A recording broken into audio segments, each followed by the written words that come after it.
Independence Day.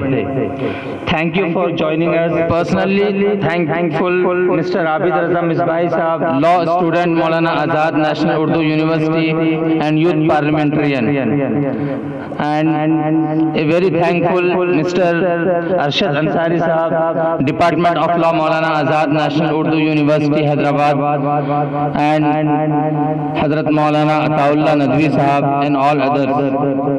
میں ادارے کی جانب سے ادارہ تحفیظ القرآن الکریم پرانی حویلی حیدرآباد کی جانب سے آپ تمام مہمانوں کا استقبال کرتا ہوں اور شکریہ ادا کرتا ہوں کہ آپ نے اپنا قیمتی وقت ہمارے ادارے کو دیا، ان بچوں کی حوصلہ افزائی کی اور اس کے ساتھ ساتھ ہم تمام کی بھی حوصلہ افزائی کی۔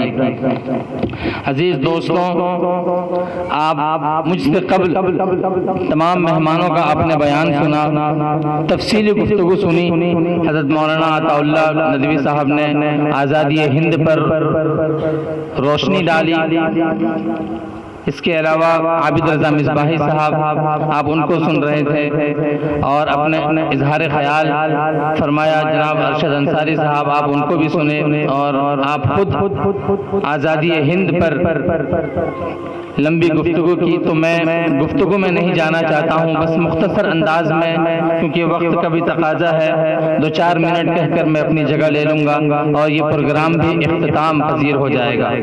عزیز دوستوں، اصل ملک کی آزادی 1947 میں ہوئی، 1947 میں، جو آج ہم انڈیپینڈنس ڈے جشن یوم آزادی کے نام سے مناتے ہیں۔ تو آپ کو یہ جاننا چاہیے کہ مسلمان کی قربانیاں آزادی وطن کے لیے سن 1803 سے لے کر سن 1947 تک کی ہے۔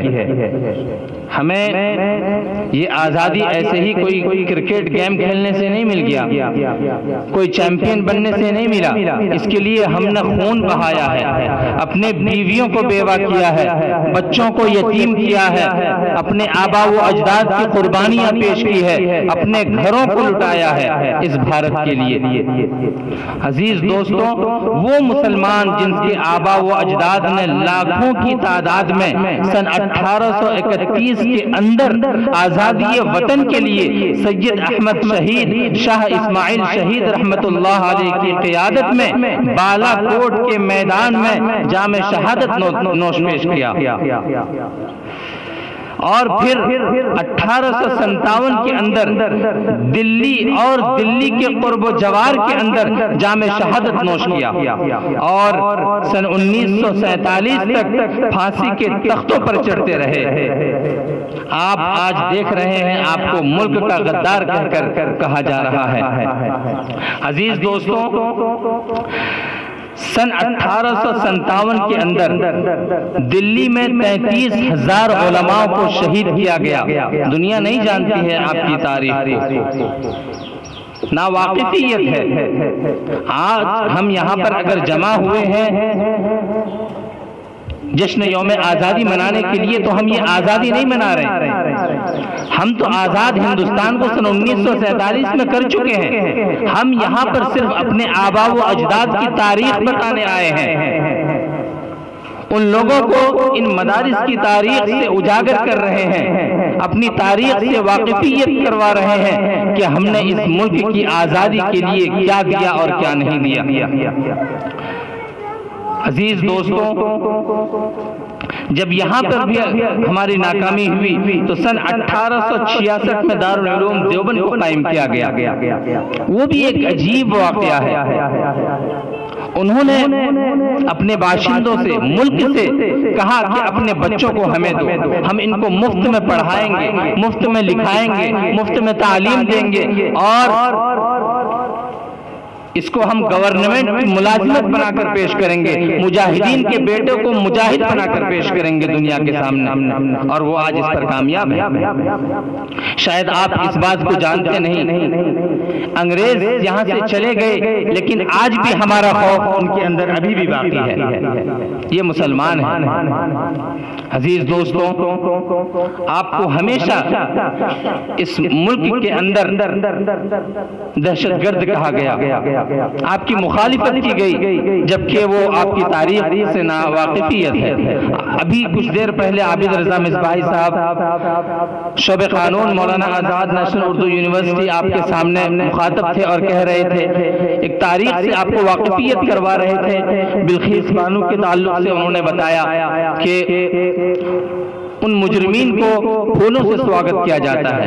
ابھی حالیہ دنوں میں شاید 2-4 دن قبل جو ہے ایک ہمارے اتر پردیش کے ڈپٹی چیف منسٹر صاحب کا ایک اسٹیٹمنٹ کافی زیادہ وائرل ہوا۔ کئی ممبر آف پارلیمنٹ نے ان کی تنقید کی اور جو سیکولر ہندوستانی جو سیکولر لوگ ہیں انہوں نے بھی اس کی مخالفت کی سی ایم صاحب کے بیان کو۔ انہوں نے البتہ میں لکھ کر کے لایا ہوں، انہوں نے 2 ملک کا نام لیا، کیشو پرساد موریہ ہے شاید نام۔ انہوں نے کہا کہ مدرسہ چاہے بنگلہ دیش کا ہو چاہے پاکستان کا ہو، اس سے ہمارے کوئی واسطہ نہیں ہے بھائی۔ البتہ انہوں نے اپنے اسٹیٹمنٹ میں یہ بات مینشن کیا کہ چاہے بنگلہ دیش کا مدرسہ ہو یا پاکستان کا ہو، چاہے بھارت کا ہو، انہوں نے بھارت کا نام لیا اور کہا مدرسہ تو واستو میں اگر دیکھا جائے تو اگھوشت طور سے آتنکوادیوں کو پیدا کرنے کی فیکٹری ہے۔ سی ایم صاحب تھوڑا واٹس ایپ کم چلایا کیجئے، انسٹاگرام کے ریلز کم دیکھا کیجئے۔ بھارت واٹس ایپ انڈسٹری کو نہیں مانتا، بھارت انسٹاگرام کے ریلوں کو نہیں مانتا۔ بھارت اگر کسی کو مانتا ہے تو مجاہدین کو مانتا ہے، بھارت اگر کسی کو مانتا ہے تاریخ کو مانتا ہے، بھارت اگر کسی کو مانتا ہے تاریخ مٹانے والوں کو بھارت نہیں مانتا، تاریخ بنانے والوں کو بھارت مانتا ہے۔ اگر آپ ہمیں شک کی نگاہوں سے دیکھیں گے، اگر آپ ہماری مخالفت کریں گے، بھید بھاؤ کریں گے، تو میں آپ کے سامنے کانسٹیٹیوشن آف انڈیا آرٹیکل 14 اٹھا کر بیٹھ جاؤں گا، جو کہ امبیڈکر نے کہا اکویلٹی بیفور لا۔ جب اگر آپ صحیح ہیں تو کیوں امبیڈکر نے اس میں مینشن کیا آرٹیکل 14 اکویلٹی بیفور لا؟ قانون کی نظر میں سب کو برابر کیوں بتایا امبیڈکر نے؟ اگر آپ مجھے بولنے سے روکیں گے تو ہندوستان کا کانسٹیٹیوشن آرٹیکل 19 اٹھا کر بیٹھ جاؤں گا اور یہ کہوں گا کہ امبیڈکر نے آرٹیکل 19 فریڈم آف اسپیچ کا، بولنے کی آزادی دی۔ اگر آپ ہمیں پڑھنے سے محروم کریں گے تو میں آرٹیکل 21A اٹھا کر بیٹھ جاؤں گا۔ اس کے علاوہ بھی اگر آپ ہماری مخالفت کریں گے یا ہمارے ساتھ بھید بھاؤ کریں گے تو یہ کانسٹیٹیوشن کا جو پہلا پنہ عابد رضا مصباحی صاحب نے آپ کو پہلے ہی بتایا، we the people of India, Hindustan کا جو سمویدھان کانسٹیٹیوشن شروع ہوتا ہے، we the people of India, ہم سبھی یہاں کے ناگرک ہیں بھارت کے۔ کیوں امبیڈکر نے اس پر مینشن کیا، کیوں اس نے کہا، اور کیوں بھارت کی پارلیمنٹ نے اس کو مانا؟ ہندوستان کے قانون، ہندوستان جو ہے اتنی بڑی عدالت میں پیش کیا گیا اور ہندوستان نے اس کو کیوں قانون بنایا؟ تو ہمیں اس بات سے ظاہر ہو رہا ہے کہ ہمیں اگر آگے بڑھنے کا اگر کوئی راستہ ہے تو یہ کانسٹیٹیوشن ہے۔ آپ جھوٹے ہیں چیف منسٹر، آپ جھوٹے ہیں، یہ کانسٹیٹیوشن سچا ہے۔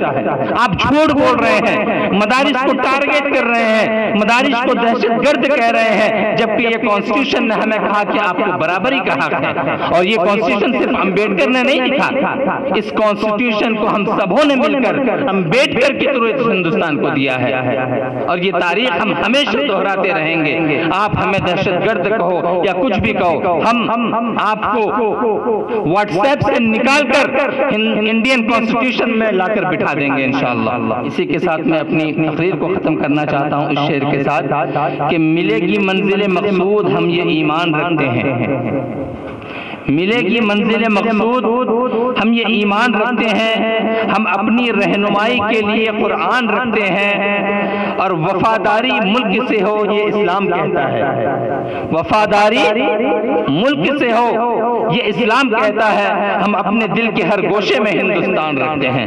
وآخر دعوانا الحمدللہ رب العالمین۔